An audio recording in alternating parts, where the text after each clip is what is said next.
Hello everyone, welcome to educational hub YouTube channel. तो दोस्तों, कल के बहुत बड़े इल्यूज़न के बाद ये तो क्लियर हो गया था कि ये वैकेंसी जो है वो टीजीटी की है। मगर फिर भी काफ़ी लोगों के मन में काफ़ी सवाल थे। कुछ लोग ये कह रहे हैं कि सर, ये जो एनडीएमसी लिखा है और एमसीडी का ही एक पार्ट है, तो एनडीएमसी के स्कूल तो सिर्फ प्राइमरी के होते हैं, तो ये फिर यहाँ पर टीजीटी की वैकेंसी किस तरह से आ गई। दोस्तों, कुछ ये जो कॉन्सेप्ट था, इस बेस पर मैंने सोचकर या कुछ और लोग जो मेरे साथी हैं उन्होंने सोचकर ही ये रिकमेंड किया था आगे कि ये पीआरटी की वैकेंसी हो सकती है। मगर कुछ लोग जो है जो रेगुलर एक्टिव है और उनको टर्म पता है, जैसे कुछ हमारे सब्सक्राइबर हैं, उन्होंने ये भी कहा कि सर, जब स्पेशल एजुकेशन टीचर लिखा है तो फिर ये टीजीटी की होनी चाहिए। तो ये एक तरह से इल्यूज़न की स्थिति पैदा हो गई। तो मैंने जो वीडियो बहुत लेट बनाई थी, मैंने वेट किया था कि थोड़ा सा क्लियरिटी हो जाए। बट जब मैंने देखा कि जो एडवर्टीज़मेंट है वो सर्कुलर हो रहा है और मेरा जो मकसद है आप लोगों को जानकारी देने का है, तो फिर मैंने सोचा क्यों ना जल्दी से वीडियो बना ली जाए। और मैं ट्रैवलिंग कर रहा था उस टाइम पर, उससे पहले मैंने वीडियो बनाकर वीडियो को फिर थोड़ी देर के लिए रख दिया। अब शाम को मैं देखता हूँ कि एक नोटिफिकेशन आता है, जो कि मैं अभी आपको दिखा रहा हूँ। इस नोटिफिकेशन में ये आता है कि भाई फुल डिटेल के साथ है, जैसे कि यहाँ पर आप देखेंगे, special education teacher new Delhi municipal council. तो दोस्तों, यहाँ पर आप देखेंगे 11 जनरल की है, ओबीसी की 5 है, एससी की 3 है, एसटी की 1 है, ईडब्ल्यूएस की 2 है और टोटल हो जाती है 22 वैकेंसी।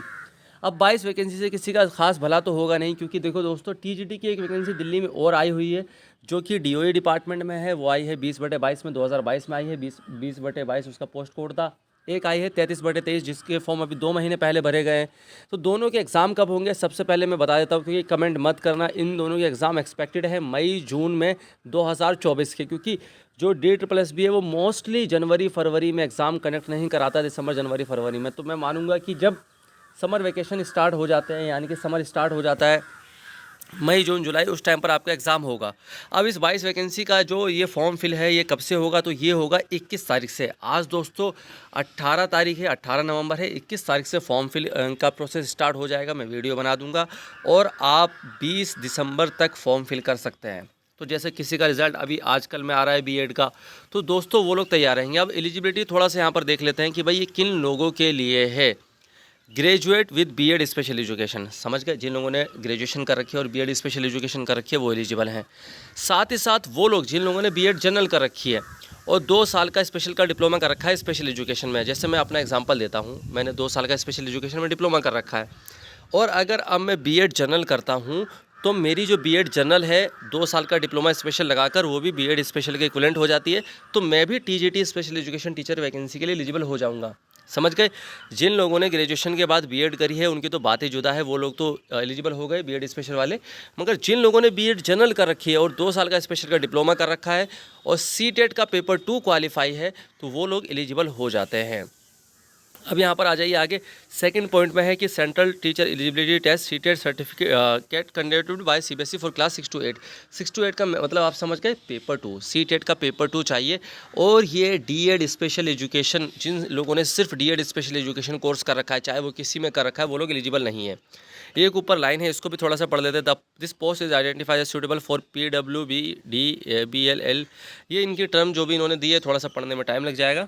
और ये यहाँ पर मेरे हिसाब से जो भी बात हो रही है डिसेबिलिटीज़ की बात हो रही है कि इन डिसेबिलिटीज़ को कंसिडर किया जाएगा, तो ऑलमोस्ट सभी लोग जिसने किसी भी से कर रखा है, किसी ने एलडी में कर रखा है, एचआई में कर रखा है, वीआई में कर रखा है, आईडी में कर रखा है, किसी में भी कर रखा है, वो लोग अप्लाई कर दें। पे स्केल इसका रहेगा 44,900 के से लेकर 1,42,400 के बीच में। जो इसमें मैं जनवन जैसे ग्रेड पे आप देखेंगे 4600 का है। तो मैं आपको एक वैसे बताता हूँ कि आपकी सैलरी कितनी रहेगी। अगर आपकी ज्वाइनिंग होती है तो आपकी सैलरी जो स्टार्टिंग होगी अप्रोक्स 70,000 रुपये से स्टार्ट होगी और उससे ज़्यादा ही। ये एक लमसम आइडिया दिया है। अब यहाँ पर कोई अभिरति ये ना बताए कि सर 74 पॉइंट वो मिलती है, तो ठीक है, बताना चाहो बता लो, ठीक है। और आगे हम चलते हैं कि भाई not exceeding 13 years age relaxation will be given as per the table at para 7।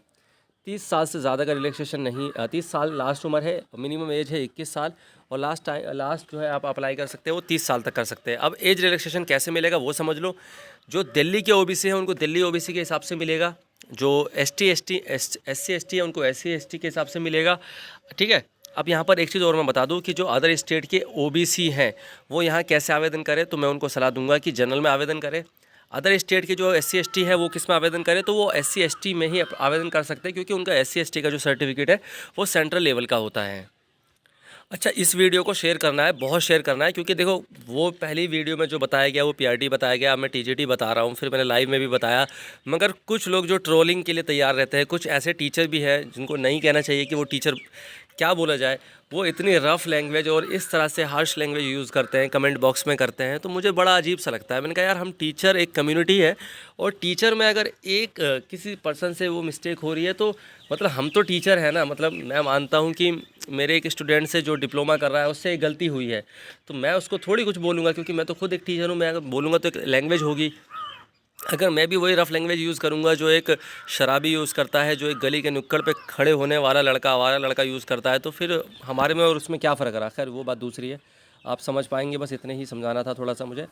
Contractual employee of same department, जो इस डिपार्टमेंट में कॉन्ट्रेक्चुअल एम्प्लॉई है उनके लिए रिलैक्सेशन है। Relaxation upper age as an one time measure up to the actual time spent as contractual employee of the same department, subject to a maximum of 5 years provided they have worked for least 120 working days in the particular year as per service department।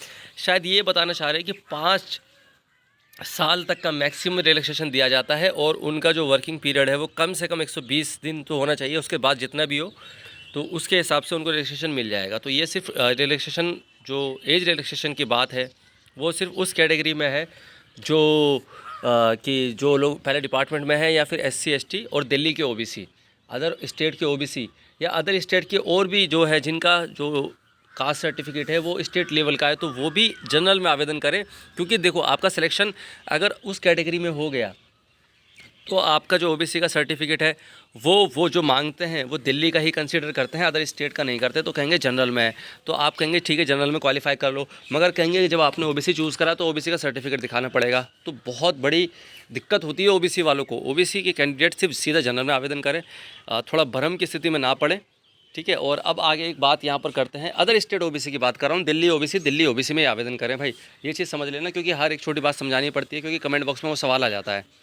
अब जो batch start हो रहा है वो हो रहा है primary special educator के लिए, क्योंकि मैंने डीएड किया हुआ है और मैं प्राइमरी की जानकारी रखता हूँ। तो जो टीजीटी के साथी हैं, जो 20/22 जिन्होंने फिल किया है, या 33/23 किया है, जो ये फिल करेंगे, या चंडीगढ़ में टीजीटी स्पेशल एजुकेशन टीचर में जिन लोगों ने आवेदन किया है, वो लोग ज्वाइन होना चाहते हैं तो वो हो सकते हैं। उनके लिए कोई ज़ोर ज़बरदस्ती नहीं है। कहीं आप बोलें कि सर आप तो थोड़ा सा हमें जो पढ़ा रहे हैं वो बहुत ईजी लेवल का है, मॉडरेट लेवल का है, हमारा जो एग्ज़ाम होगा वो थोड़ा हाई लेवल का होगा, तो इसलिए मैं सलाह दूंगा कि आप लोग ज्वाइन ना करें। बट हाँ, अगर आप लोग चाहते हैं कि डिस्कशन हो, थोड़ी बहुत जानकारी में इजाफा हो, है ना, क्योंकि जो मेरा बैच स्टार्ट होगा मैं वहाँ पर आपको एक मेंटर के तौर पे पढ़ाऊंगा, एक टीचर के तौर पे नहीं पढ़ाऊंगा। मैं एक मेंटर के तौर पे पढ़ाऊंगा। मेंटर वो होता है जो आपको गाइड करता है, जो आपको बताता है, जो आपको पढ़ाता है। टीचर वो होता है जो आपको सिर्फ आपके जो मेन फोकस करके आपको पढ़ाएगा। तो मैं क्या करूँगा, मैं मेंटोर की तरह काम करूँगा। मैं आपको सारे सब्जेक्ट कवर करूँगा, मैथ को छोड़कर, क्योंकि मैथ मेरी खुद कमज़ोर है, तो इसीलिए। बाकी उस बैच की जानकारी में 20 तारीख को एक वीडियो आएगी, हो सकता है वो 21 को आए, उसमें दे दूँगा। और उसके बाद से फिर हम आगे कंटिन्यू अपनी पढ़ाई करेंगे कि भाई हमें क्या करना है, कैसे करना है।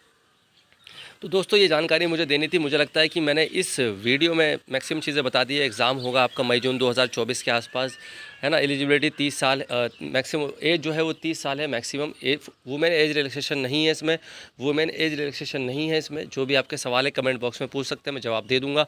साथ ही साथ यहाँ पर इंस्टाग्राम मेरा हैंडल है, उस पर मुझे फॉलो कर सकते हैं। दोनों किताब अवेलेबल है स्पेशल एजुकेशन की।